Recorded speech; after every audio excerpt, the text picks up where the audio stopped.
Gazette du Togo, une vision sur l'actualité togolaise et sur le monde. Un élément de clarification. Alors, il y a eu en fait, le cas que vous avez cité, il y a eu 3 étapes. La première étape, c'était à la conférence nationale. Moi, j'étais à la conférence nationale, mais je n'étais pas dans la commission constitutionnelle. Mais nous avions été consultés.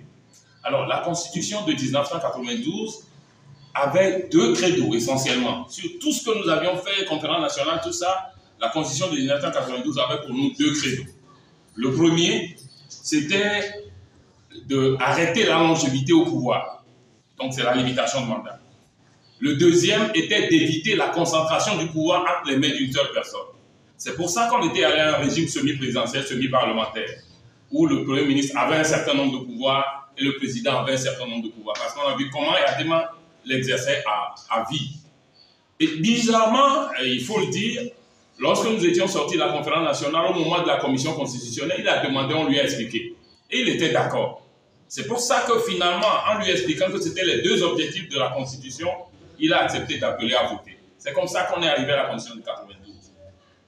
Mais on a constaté qu'après l'exercice du premier pouvoir avec Edem Kodjo, qui était pourtant un peu plus conciliant que les autres durs, il a pensé que non, qu'il ne peut pas partager le pouvoir. Il a cherché les moyens de supprimer les compétences du Premier ministre pour se le donner au président et en faisant en sorte que le Premier ministre ne soit qu'un commis. Voilà là où les choses ont commencé à se détériorer et qu'on est arrivé finalement en 2014. Quand on est arrivé en 2014, c'est eux-mêmes, quand nous on est rentré à l'Assemblée en 2012, on est rentré en 2013. Et c'est eux qui ont voulu changer les choses en proposant leur texte en 2014. Ce n'était pas notre texte, c'était leur texte. Et dans ce texte-là, ils ont voulu, et il y avait une discussion, c'est qu'ils ont voulu mettre le compteur à 0. Mais nous, on a dit la loi est d'application immédiate. C'était les 2 thèses qui s'affrontaient. Ça veut dire que même s'il te reste 2 jours à faire au pouvoir, à partir du moment où la loi est adoptée, ces 2 jours-là comptent pour le mandat en cours et tu ne peux avoir qu'un. Donc c'est là où ça a cloché en 2014, surtout qu'il n'y avait pas eu entente au sein de l'opposition. Donc ça a continué comme ça jusqu'en 2017. On n'a pas pu le faire. Ça a continué jusqu'en 2017. Quand Tipi a créé son événement en 2017, il nous a été demandé à un certain moment à l'Assemblée nationale de proposer, pas le retour de la Constitution de 92, mais ce que nous voulions qu'on remette pour que la Constitution de 92 retrouve son essor. J'ai été chargé avec Isabelle Ameganvi, Isabelle Ameganvi, d'écrire ce texte-là. Et nous l'avons écrit. On l'a soumis. Mais ils ont voté contre. Bizarrement. Nous avons fait que ramener, je crois il y a 42 articles qu'on devait ramener pour que la Constitution de 92 retrouve son socle tel que Tikpi le demandait. Et on a ramené dans un document les 42 articles-là.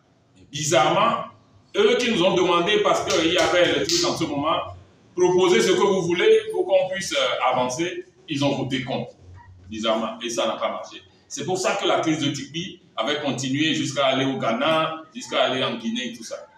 Mais finalement, quand eux-mêmes, en 2019, quand ils sont venus en 2018 et en 2019, ils ont voulu ramener la Constitution de 92, ils ont accepté de ramener la limitation de mandat, donc le premier credo, mais ils n'ont pas accepté de ramener les pouvoirs du Premier ministre. Voilà un peu. Ils ont ramené le premier élément, ils ont limité le mandat, mais ils n'ont pas ramené le deuxième élément. Mais même sur le premier élément, ils n'ont pas ramené en disant que la loi est d'application immédiate. Ils ont écrit noir sur blanc qui ramène le compteur à 0. Voilà ce qu'ils ont fait en 2019. C'était difficilement avalable. Mais pourtant, ça a continué. Mais on ne comprend pas comment, après avoir lu ça, quand il a vu qu'il a fait son premier mandat, qui est le deuxième pour nous. Parce que quand on l'a fait en 2019, son mandat là devait compter. Son mandat 2020-2025 devait être le deuxième et le dernier qui devait finir. Mais au cas où il considérait même le compteur à 0, ça veut dire qu'au plus, s'il arrivait à se faire proclamer encore, il devait partir en 2030. Et c'est ça qu'il ne voulait pas. Et qu'il voulait maintenant un Premier ministre au mandat illimité. Et ça, on le disait dès le début. J'étais chez Joachim sur Radio Victoire. Et il m'a dit, mais est-ce que tu penses que lui, fort, il va se donner ce truc-là et descendre de son poste de président pour devenir Premier ministre, président du Conseil? Je lui ai dit, mais est-ce que tu crois que c'est le poste de l'inaugurateur de Chrysanthème que ce type-là veut? Type que nous connaissons.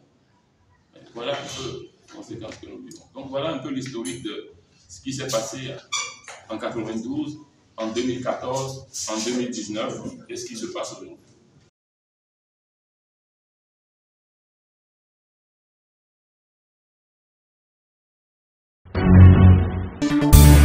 La Gazette du Togo, une vision sur l'actualité togolaise et sur le monde.